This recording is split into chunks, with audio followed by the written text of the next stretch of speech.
I'm doing extended remixes of almost all of my Tune Tumults. Yeah.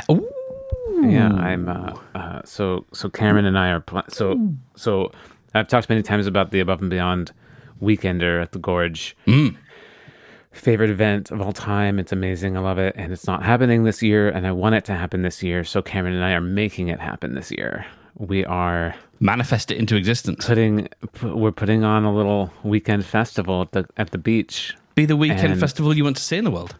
yeah, exactly. Yeah. And yeah, he's gonna DJ 2 5-hour sets. One on Man's a Saturday beast. and one on Sunday. He is a beast. And we're gonna do in nestled in the middle in there somewhere. We're gonna do a back to back where we each play a song, and he and I are going together for an hour. And for a while, I was thinking like, oh, just curate a playlist that I like, and then we'll figure out how they work together and stuff. But then it hit me yesterday, like, fuck, I'm going up there as a Dapper Wizard. I'm gonna fucking play my songs. Shit. Yeah. I love And I'm that. I'm really, really happy with how the Get Better Extended Edition came out. Mm. So and it was a bit once I had the structure of the song, it was pretty easy for me to just kind of stretch it out in a way that sounded great. And so that's what I'm just kind of doing with these short little funny songs. And Nice. I did Game Changer yesterday. Mm-hmm. Sounds great. I don't think I have too many more tweaks to make to it. No notes. And I'm working on It's All Downhill From Here now. Mm-hmm.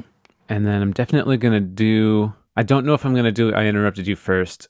That one, yeah, it's fucking great, but It's niche as hell, that one. yeah, yeah. And now I You can't don't remember need the you don't need a bunch of me shouting stuff over right.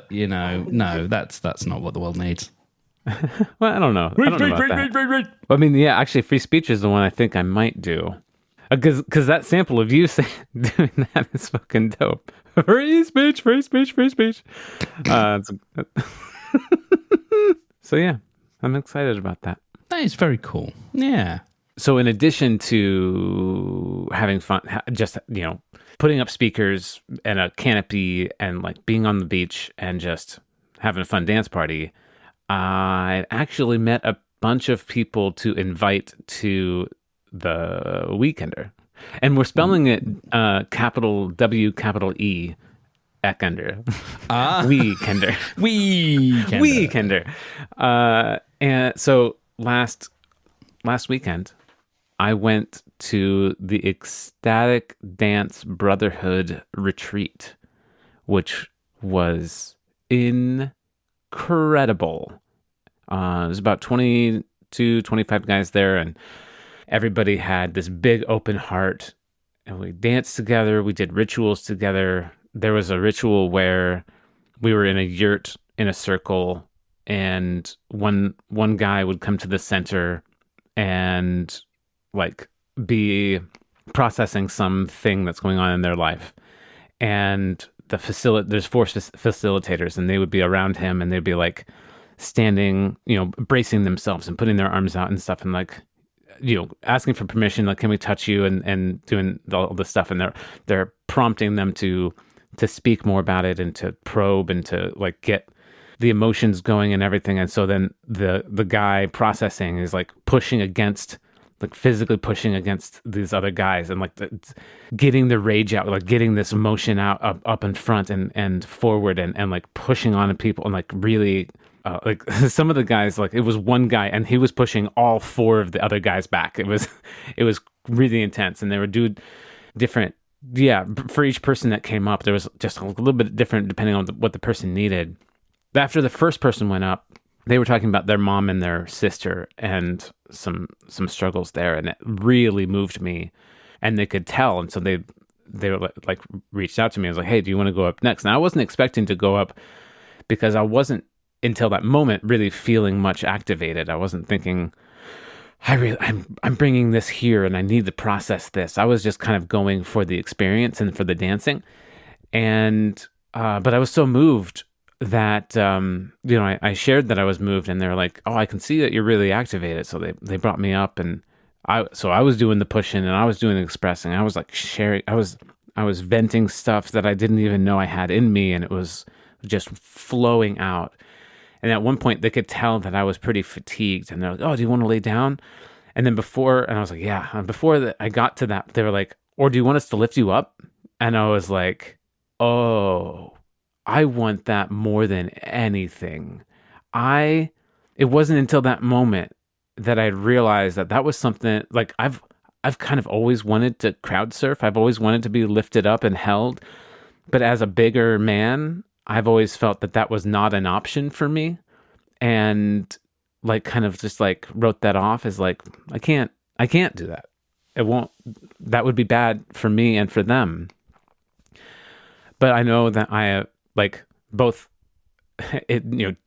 two things are happening. Like one, I know I've lost weight. I'm smaller than I used to be, and so that is safer. And also, I'm surrounded by freaking 22 guys that are strong and capable and responsible, and like they're not going to drop me, and they're going to be fine, and I'm safe. And so I'm like, yeah. And so they lifted me up, and I'm just like arms out, legs out. It took me a minute because I was like trying to balance myself, trying to like hold myself up, like so that I was not putting pressure on any person and not being held. Like like I had to consciously tell myself like, no, I have no option. I am being held. I have to let myself be held. And it's like, God, I got myself to finally relax. And then they held me for what felt like 10 minutes. It felt like it was way longer than you'd expect it to go. And I just got to relax into it. And they were still like prompting me and asking me stuff. And I was so like crying and emoting and talking and all this stuff. And the guys are just like, yeah, we're here. We got you. We got you. And it was incredible. It was incredible. And like they finally put me down, and then they all like kind of bear hugged into me, and like I was in the center, and I was just like kind of like shaking it off, and like they were like holding me really tight. And then that went on for a few minutes, and after that I was like, all right guys, you can let me down now. It's cool. I think I can stand again. And they're like, no man, you're up at the ceiling now. You're like it was incredible. So the reason why I brought that up, not only was that fucking fun and incredible event and weekend, and I made so many cool friends, but I'm going to be inviting them all to the Weekender. And like, cause we had talked quite a bit about how like we connect over music, we connect over dancing. We don't want this relationship to end. And I told them like, hey, I've got some plans for some dancing events, and I'm going to send them. And people are like, please, yes, please invite me. And so I'm optimistic that we're all going to get together, or maybe not all of us, but many of us are going to get back together again often, and that's really, really exciting to me. That sounds beautiful. Yeah. So was this weekend? Yeah. How are you feeling now? Good. Yesterday was definitely a recalibration day, a processing day, what's that called? Integration day. And I couldn't really do much. I rested quite a bit. Today I'm feeling better. It's an interesting like kind of place of like, I didn't need that. I wasn't like desperate for that processing. It just felt really good. And more stuff, like I shared a little bit about my previous marriage, a little bit about my childhood, a little bit about the illnesses that I've gone through, and also a little bit about how over the past 5 years, since the divorce, since meeting Margaret, since working on myself, since healing myself, I'm in such a good place, and I feel so happy, like all the time. Like I'm it's night and day. It's incredible. And they were all like, they cheered when I was telling them that. They were so happy for me, like not only for me, but also for themselves. Like they could see that it's possible to be happier. And like, it was just, it was incredible. It was incredible.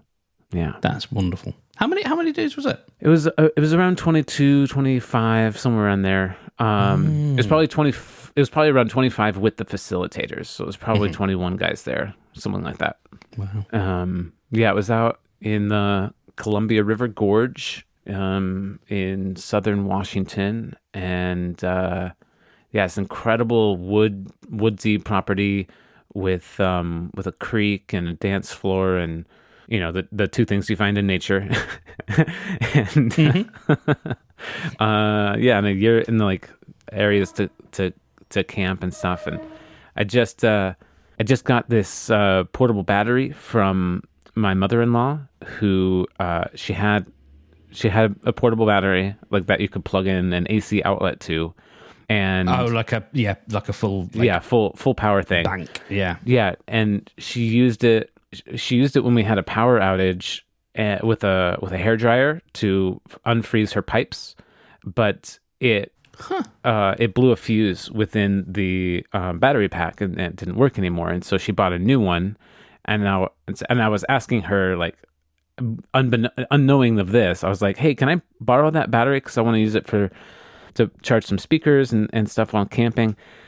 And she's like, "Yeah, but just to let you know, like this and that, and this, I had to replace it and whatever." And I was like, "Do you still have the old one?" And she's like, "Yeah, if you can get it to work, it's yours." So I busted it open, found the incredibly difficult fuse to find, which like they had. I opened it up, which is not supposed to be opened up. It is not built to be repaired at all. I opened it up, found two fuses. They were both fine. And I was like, what the fuck? And then I disassembled some more things that were even more not meant to be undone, and found a third fuse that was so ridiculously buried. It was crazy. Tried to pull it out to replace it because it was blown, and it just fell apart. It couldn't come out. Like, it was welded in, or not welded, soldered in. No, there isn't. Which didn't make any. I mean, obviously, it wasn't supposed to be replaceable. So yeah, I get that, but also like crazy. And then so it broke apart, and I couldn't get it out. I couldn't put anything new. There was no actual slot. It was just soldered in, so that I couldn't even replace it if I wanted to. So I actually bent and folded the two halves of the fuse together so that they resting on each other, and I'm like, well, it fucking works. That doesn't feel like it should be okay. There are two other fuses in there, so I don't know. Anyway, it works now. And since now I have a portable battery pack, I can inflate my queen size air mattress when I go camping. So I got a larger tent and filled up, and now I have this portable, really nice bed for camping, which it's been so much nicer than just a little foam pad on the ground.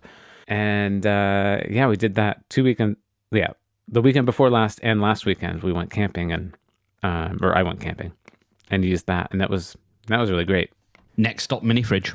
I mean, I get that, but also I'd probably rather just fast. Yeah. Once I have a kid, gotta wait for the kid. Okay. Margaret and I see what we're thinking. Yeah. Margaret and I are calling in our spirit baby and letting it know, SB, we're ready for you. We love you. We have a home Whenever for you're you. ready. We have so much love to give you. Come down whenever you're ready. Yeah. So that's been me, man. Yeah. That's pretty much all I've got going on. Tell me about you. I think I'm done. Okay. Trying to. That was there is more. I should hope so. Well, I was listing out some of the projects that I have on the go and the plates that I'm spinning at the moment. And I need to make some. I think I need to sit down and cross out some things. Convergence is not one of them. This is not like yay. Yeah. This is not like how that particular thing starts. At least, no. We made the cut so Yeah. far. But I got to stop trying to prove that I'm enough, Oh yeah. and I've got to stop giving 120% so that I can match everybody else's 80%. Yep. I'm done. I'm done doing it. Good. So, been chatting with a therapist today, and I was recounting. So, I had my exam last week for a bunch of Amazon tech stuff. Yeah. And I passed it. Great job. And it was, thank you, it was that realization at that moment, or it was that moment that I realized, at least in that scenario, I am giving 120% or more. Because that's what a disabled person, or that's what a person with my disability has to give in order to get to everybody else's 80%. And it's, I'm sick of it. Yeah. Yeah. I'm sick of it. Yeah.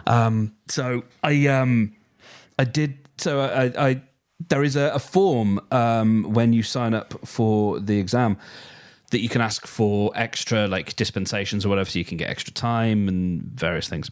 And I started signing up, and I went through this awful interface. I know like a lot of yours, like America, but like a lot of your websites are terrible. And I know it's because you've got lots of things because you're a massive country. So, you know, just fine. But my God, your websites are terrible. And there was one for this exam company, this Pearson company, who do all these online proctored exams. And they have this facility, which again, I think it might be like, so Amazon is the certification, but then they use Pearson to do the test running. And then I think Pearson use another company to handle you asking for dispensations, or there's another word for it, but, you know, Sure. help with the exam. And so I went through this awful interface that literally I do not think has changed, because there are certain colors that you look at and you go, oh no, like, we used that color literally 20 years ago because there were only about 16 colors that we were allowed to use on the web. Right.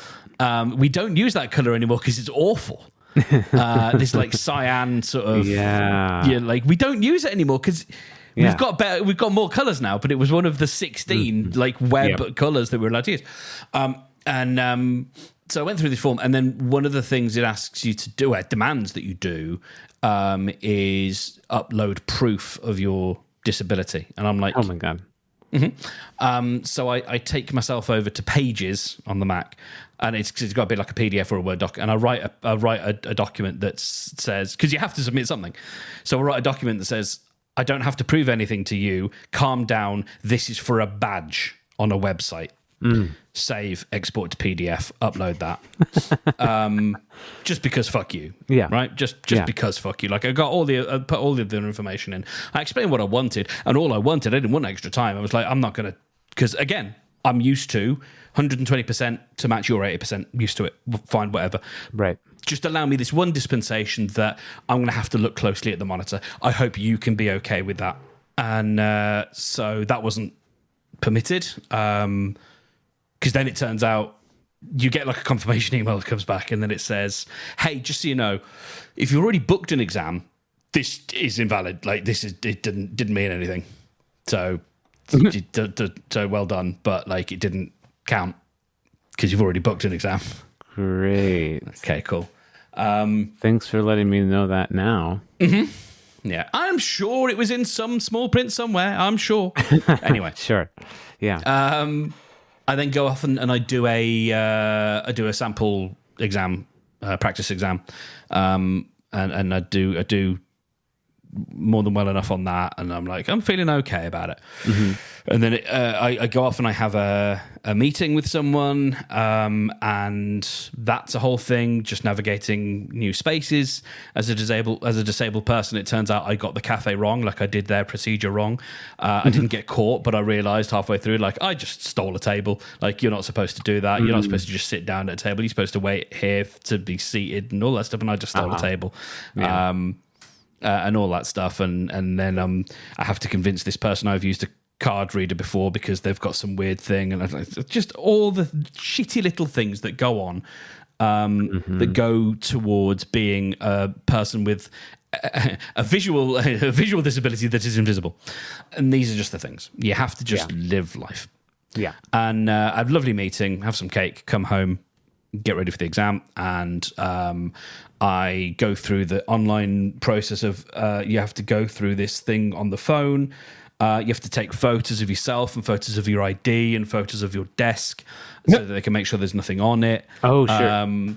And I have to unplug my second monitor and reassure them as much as I can so that they don't freak out. No, it's unplugged. Here's the little plug. I'm waggling the plug. Wow.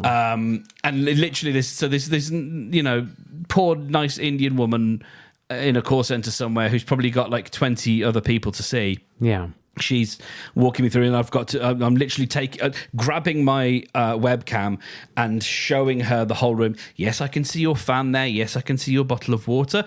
Is that printer out of reach? Yes, I can't reach it. And all this stuff. Go through all of this and then start the exam. And I start looking as close to the monitor as I can do, at which point, boom, up comes an alert saying, please keep your head within reach of the webcam at all times. I'm still hit, but fine, whatever. Again, 120%.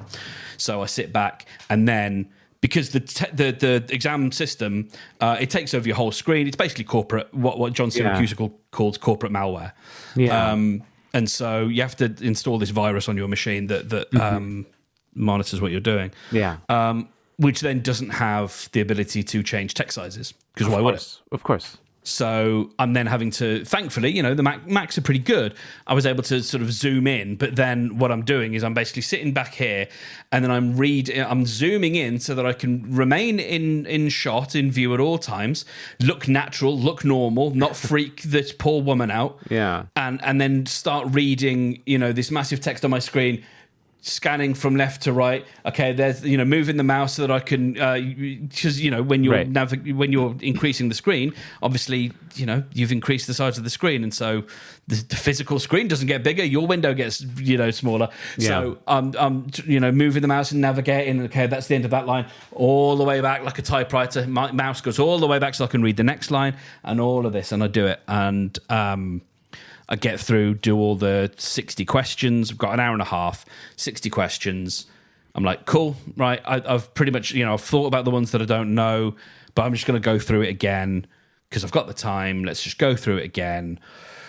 And I finish with, 10 minutes to spare and submit, and I passed. And it was that moment, really, like I finished there and I was like, went to have a wee, and it was really that moment where I just went, man, like I'm so used to it. I'm so used to having to try harder, to limber up to everybody else's bar. Yeah. And I have to, like, if I do want to get help, I've got to jump through so many hoops. I have to prove myself, because the inference is that I'm lying. The starting assumption is that I'm lying. Yeah. Is that I am now asking, for stuff that I don't deserve. So I have to go and prove myself.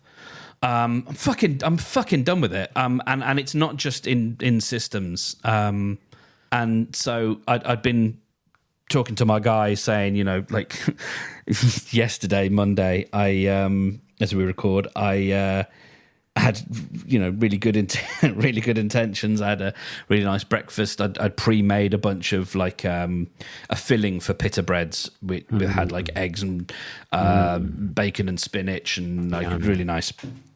And so I could just fill a pita and go about my day and have a decent breakfast. Nice. With some protein. Yeah, that's great. And made a nice chicken and spinach wrap with edamame beans and all sorts of stuff for lunch. It was really nice. And almost like a chicken Caesar type deal.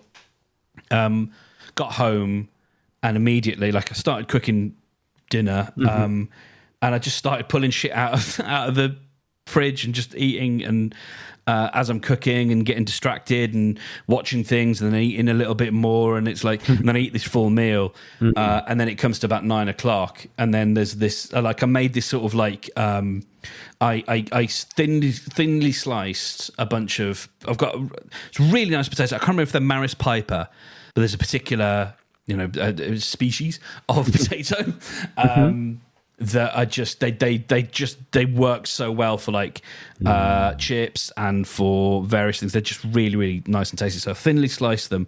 I had some leftover stock from the day before that I literally boiled down a chicken, chicken bones, and did all that stuff and cooked the potatoes in the chicken. And then almost did like a gratin, just like, shoved it in the air fryer and then put it under the grill for the last 5 minutes with a bit of cheese, let the cheese melt. Yes. And, had that with some veg and some and a chicken leg, thigh leg thing. And it got to about 9 o'clock and I just finished the rest of the potatoes. I was just like, ate them all up. I ate them up.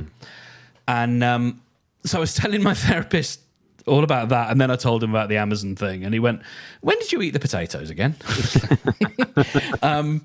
Because he was connecting these dots, and these dots are at least the dots that I'm connecting with now, and it's the thing I'm going to try and have compassion for is I am like, I've been asking myself for the last 9 months. Why do my dopamine levels feel fucked? Why do I keep seeking dopamine? Why am I constantly seeking short-term rewards? Because it all started because I was like, I don't know, 3 minutes late for my appointment, which is the first time that's ever happened. It was arguably because I was in a thing. I was writing, and I would kept checking my watch, being like, oh no, I'll be able to go in a couple of minutes, and didn't leave enough time and all that kind of stuff because I was kind of in the zone, and because that was immediate, that was the thing that was more sort of immediately gratifying, and so we got talking to that, and it's like, is it gratification, or are you seeking comfort, safety, familiarity, and various things like that? Right. And it's like, because you keep making your life harder for two reasons. A, because you're having to do 120% to meet everybody else's 8. And the reason I keep saying 80% is like most people, that's kind of the optimum level to be aiming at. Because if you're at 100% all the time, you burn out. Yeah. It's called Carl Lewis, the athlete, was a proponent of this. And so sometimes called the Carl Lewis method. And that's more sustainable. And so that's kind of a bit more of a human pace. And so there's, a couple of reasons. A, having a disability, but also having this because of not because of the disability, but because of my fucked up attitude to my own disability. I am not enough story. Right. Because there are plenty of people with a disability who do not think that they are enough. So, it is not that I have a disability, it's that I have a fucked up attitude towards my disability that I have this thing. And so because of that causes me to just keep doing more and trying more and going, is this enough? Is this, and I feel like you and I have had that conversation before, presenting things to the internet, for example, and going, does this satisfy you? Is this enough? And I think I'm done. Good, man. That makes me very happy for you. Yeah, I think I've got some work to do to reconnect. And also to sit and be okay with not being productive in the sense of producing. I want to be efficient at the things I do make, but I don't want to judge my worth on that production. I want to do the things that I want to do because I want to do them. And not because they're going to give you some sort of validation of existence. Or push something in a particular direction because I feel like it's going to give me that validation. You're already valid. So, you're already and I don't yet believe that. And so that's the work to be done. That's the work to be done. Is to get to that point where, but I have to fake it till I make it. I have to make space for that. I have to make space for the theoretical idea that I am enough. As I am on my own. It's not theoretical, and it's not an idea. It's just the truth. But you'll get there. I know, but I can't. That's what I'm saying. I can't integrate that yet. I understand. I understand. And I I'm not can't being talk you defensive. You're into being it. defensive. Yeah. It's just truth.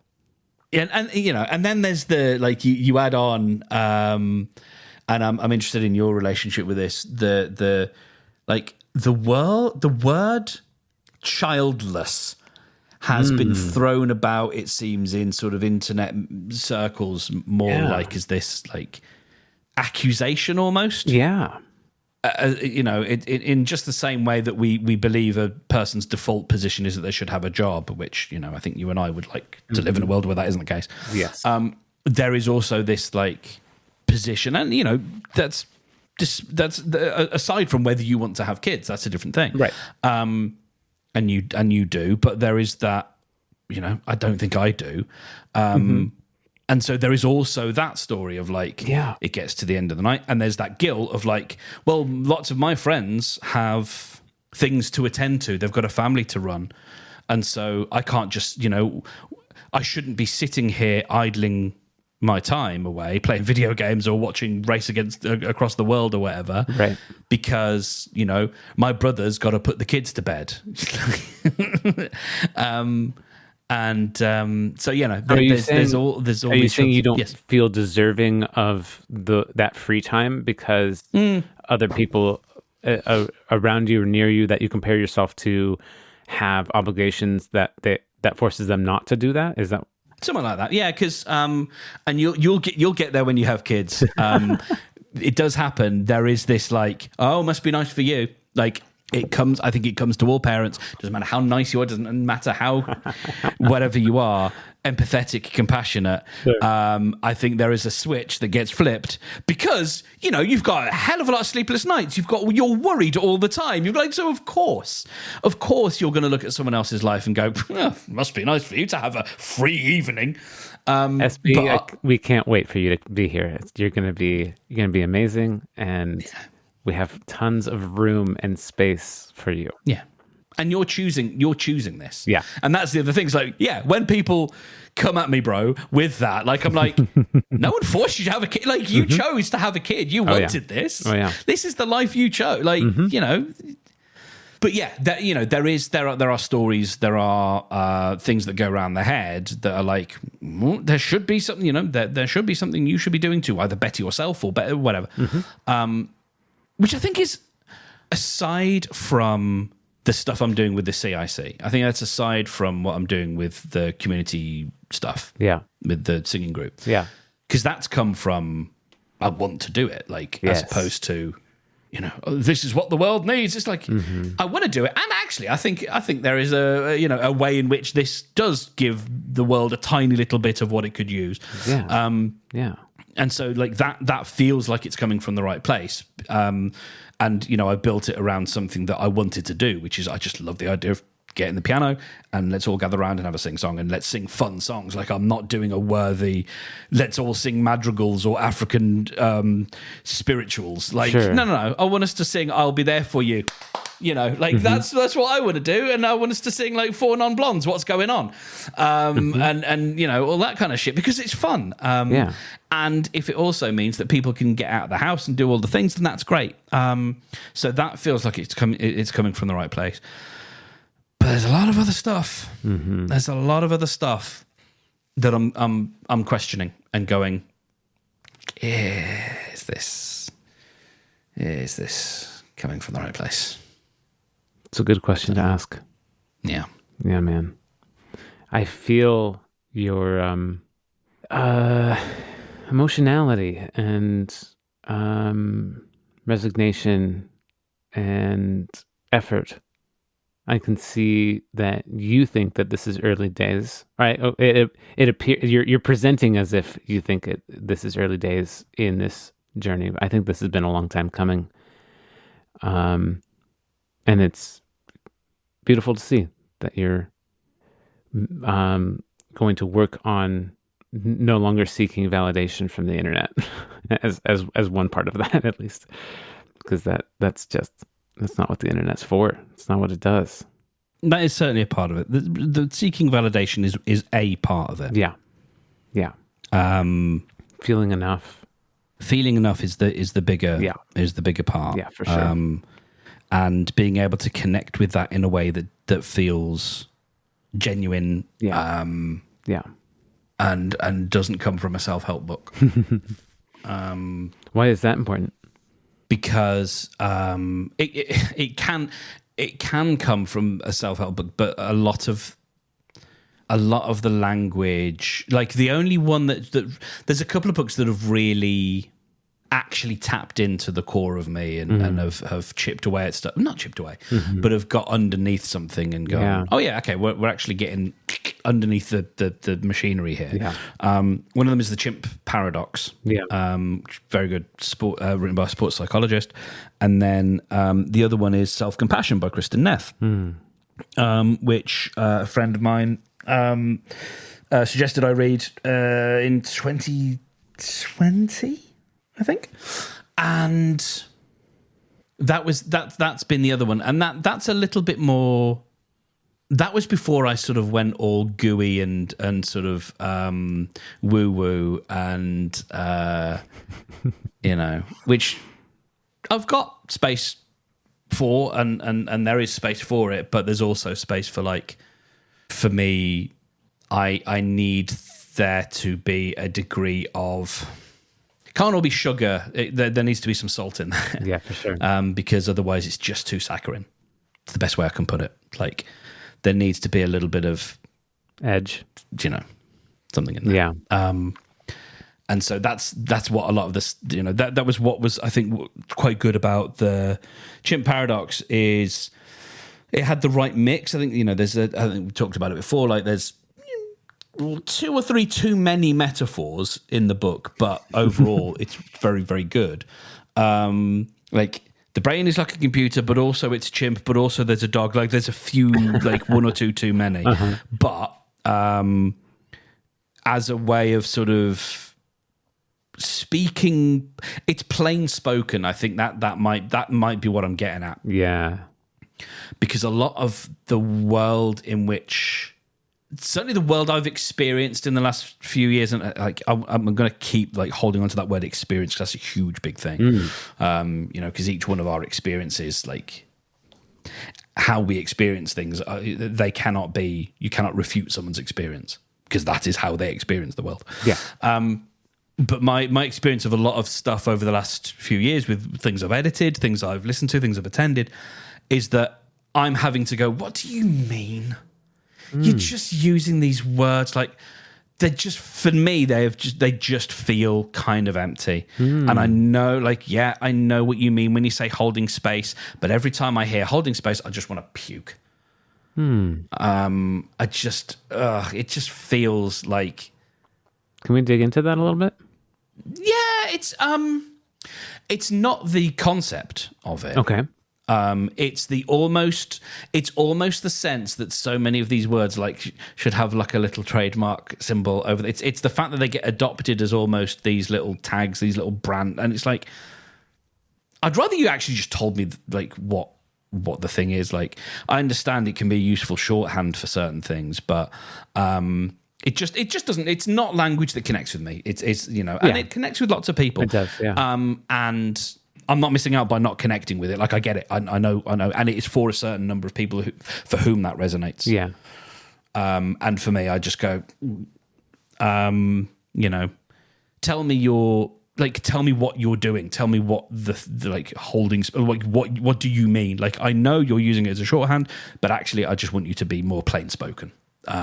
Interesting. And I think that's probably what I'm digging to there. And I can't remember with self-compassion, and I keep meaning to revisit it, but I think there was a lot of stuff there that I liked because it was tearing down a lot of ideas around self-esteem, which is one of those things I thought I was supposed to have, because we were told in the 80s and the 90s that self-esteem was the thing that we were supposed to have. Sure.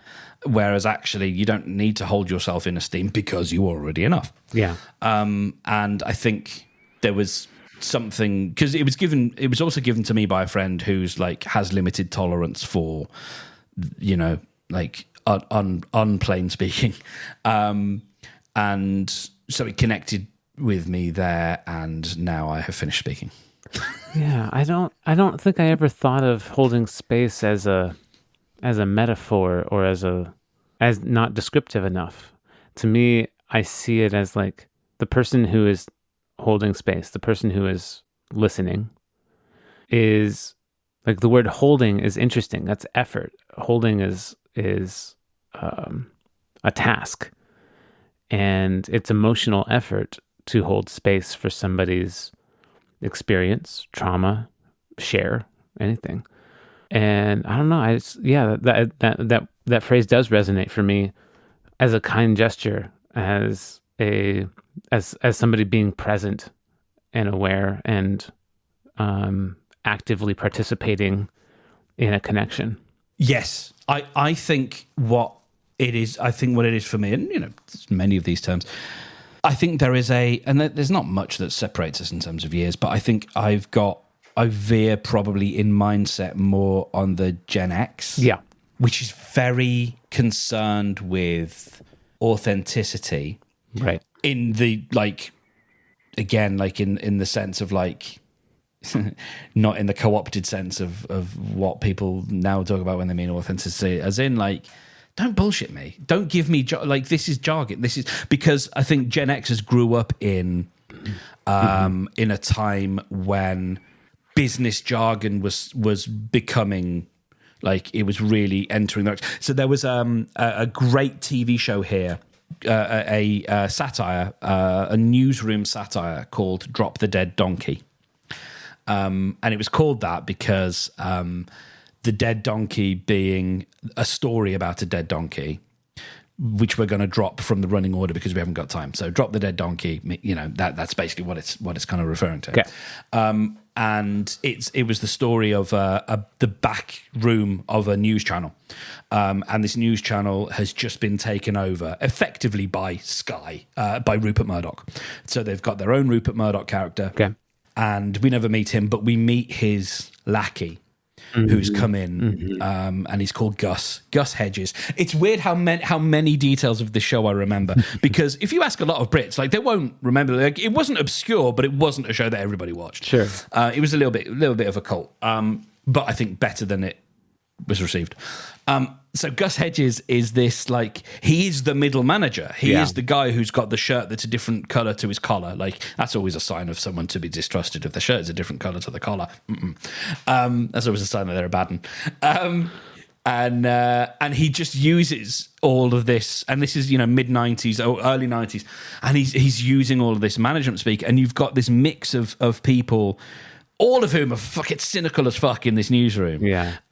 You've got these old presenters. You've got young up and comers, but they're all different degrees. None of them are drinking it in. None of them and so it was very much a Gen X kind of show. Sure. Because it's distrustful of that unearned authority, and that I think is the reflex that I experience when I hear certain terms. They just sound like jargon. Sure. And yes, I can dig into them, and I can see what they mean. I understand, as you said, when you said holding space, I'm like, it's exactly what it means. But it doesn't stop that resistance, because it's jargon, meaning it's really, I find it difficult to explain, but we settle on this collection of words. I think it's kind of what jargon is. It's we find this shorthand, and then we all adopt it, and we all say that's what we mean when we say these things. Because the two words holding space don't mean anything. It's only in the context when you actually put them together, it means this. If you just say the two words, they don't mean anything. They don't mean what you said. Yeah. But in the context of understanding what we're talking about, they do make, and that to me is a definition of jargon. Not that there's anything wrong with that. Yeah. It's just that it is jargon. And so my brain, I think, just goes ping. Yeah. And it's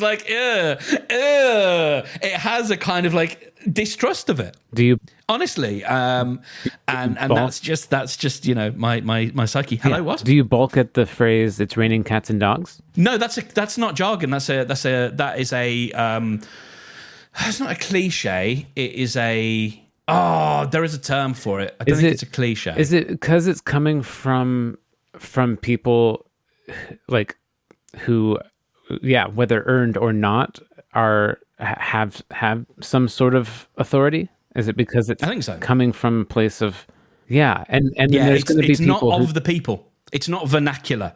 So vernacular, my understanding of the word vernacular means it's of the people, and those raining cats and dogs is a sort of a folk saying kind of the people. It didn't feel like it was handed down from an authority, whereas I think jargon terms are decided. It's like the weird thing about like football chants here in the UK, like, soccer, like football chants come up from, because this actually came up in a podcast recently, like, how does this happen? And it happens like super organically, and no one sits there and goes, right, well, I'm going to write this song about this football player to the tune of this other popular song. And like, these things are just, they're mimetic, and they come up and they bubble up from people. Jamie tart tart tart da da da da. Jamie tart tart tart da da da. That's such a like well executed one, because that it's perfect, because it's exactly the kind of thing that someone would just start singing, and you could imagine a guy just in the stands watching whatever they were called, that football, just going Jamie Todd, do, and because it's funny, a couple of them, and like straight away everybody knows the tune. Everybody's going to start going Jamie Todd, like it's just going to happen. It's I said like mimetic, and that's and it's come down from that. Like the team didn't hand out sheets, of course, say this is what we're doing this season, of course. And so I think that's a big part of it, like where it feels like it comes from. I get that. I hold space for that. Thank you for holding space for my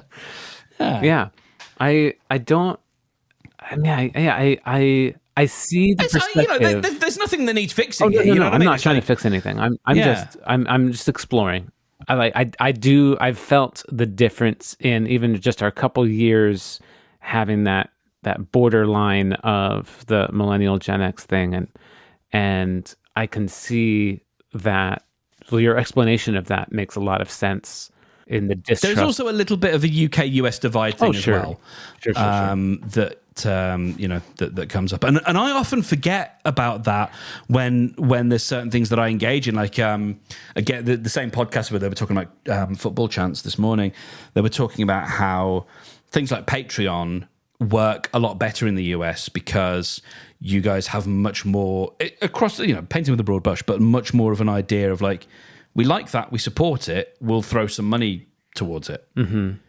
Which, because I'm so fucking internet, I don't really think about that so much in the UK, because so much of my content is podcasts, like so much of it is American, and I have no problem with that. Some of my best friends are American, but we don't necessarily have that same attitude. And if I spoke to one of my friends who's got a successful Patreon, I bet she would tell me that the large percentage are in America. And that's not necessarily purely because that's where the audience is, but I think it's also because you have a much more of that sense of like, like we like it, we support it, we get value from it, we'll throw a couple of bucks at it. Like what's the harm?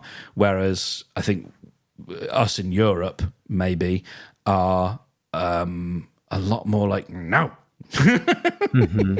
I feel like at the weekend retreat I just went to, holding space, sacred space, a bunch of different like kind of more woo-woo terms were used, and it was and rituals from various societies and locations around the world, and it was so heartwarming to be in and see this is just coming out, and it's not at all a reflection of what we were just talking about or you or anything. It was so great to see everybody just accept it and go along with it and just flow with it, even though there was times when I was like, really?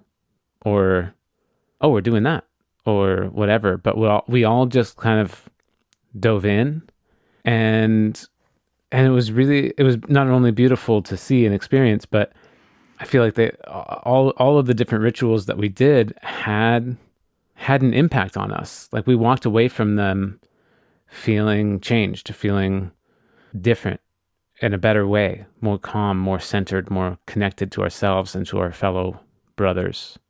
I think a big Yeah. Oh no, I was just gonna say that having those lived experiences and not having as much maybe cynicism around it or fear of authority, or I've changed my fear of authority in a way. Like I don't.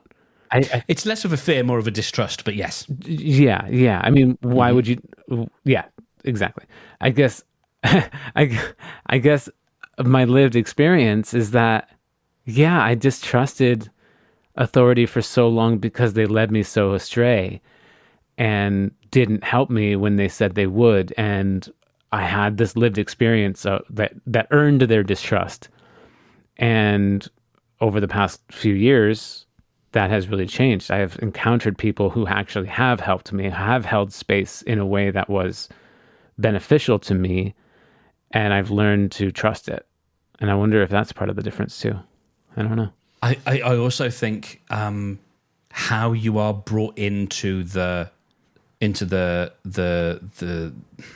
happening, the thing that is happening, how you are welcomed in and how it is introduced and how you are then able to create this, as again in jargon terms people call a container. Yeah, that was used a lot at our weekend. Yeah. And it felt right. We were contained, and and our experience was contained. Like I'm not going to share personal details about anybody I met with you or even my wife, but it was deep and impactful. Yeah, and that word sacred, it makes sense. And I know if the welcoming, for want of a better word, if the sort of ushering in that transition from, it's a grey Tuesday and I'm writing a bunch of code to now I'm barefoot in the forest and I'm holding up a dude with 22 other dudes and we're just holding each other and crying. Yeah. If the transition between those things is handled with an understanding of, okay, let's start from the point of view of like, hey, yo, guy, hey, it's a normal guy here. Hey, what are you talking about? It's a normal Tuesday.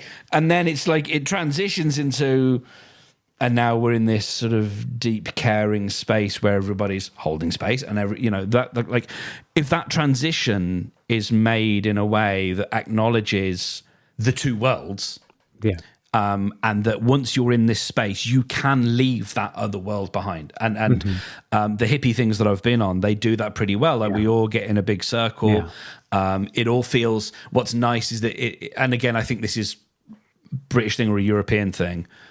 There is a trust because it doesn't feel slick. It felt like each time it feels a little bit disorganized. It feels a little bit like, what are you in charge of? And there's a safety in that because no one's trying to exercise an authority that they haven't earned. It's they are here. They're not the leaders of this thing. Their job right now is to lead this ritual that helps us connect or helps us stand in a circle, turn our backs on the circle, and throw off the shit that we came in with. Yeah. And shake it out and throw it all away and, say goodbye to it and all those various things and then turn back and then, understand in this space, these are the things, you're going to try not and check your phone. You're going to end up hugging a bunch of people. Here's, how we like to do things. And it's managing that transition in a way that makes sense to people and can guide them into something that is going to be a lot more intense and a lot more, potentially deep. And then again, it's how do you bring that back out again? How do you say, okay, you're about to go back into the world. You might go to a service station and, a gas station, and you might feel the urge to hug your pump attendant. don't Don't. because don't, because this is the space and the time that we've held here. Yeah. It's different from, we want you to carry some of those memories, but and it's also, again, how you pop open that container, because every time I hear container, I think of a fucking piece of Tupperware. Yeah. Like, that's just, every time someone says container, I'm like, I'm not a piece of Tupperware. But it's it's opening that Tupperware also, and letting you come out again, back out into the world. And so those transitions, I think, are hugely important. And I know myself, like, you get that transition right, and I'm here, like, I'm pliable as all hell. Man. But it's, you've just got to honor. It's honoring the culture that people have come from, so that you can maybe together you can build the culture of that moment. Yeah. And then recognize. Yeah. You're going to go back into your own culture again. Take what you can from this. See, I can communicate. Of course. Fucking. So I wonder, and obviously we don't need to keep harping on this. I'm just so curious, because I feel like some people enter that space where they do feel safe, and they enter it so much. Maybe they facilitate it because they're kind of living it, and then they don't exit it when they come back to everyday society. They still live it because they're embodying it, and they use those terms, like, just for example, holding space or container. And then some people hear that and use it inappropriately or unearned or whatever. But some people don't. And I just wonder if, I wonder about that. I don't know if there's, like, it's more about the people than the words, or if it is really about the words. Because, words are just, we make them all up. Well, anyways, as always, a thoughtful little piece of advice, and correct me if I'm wrong. I am enough. Yes, brother.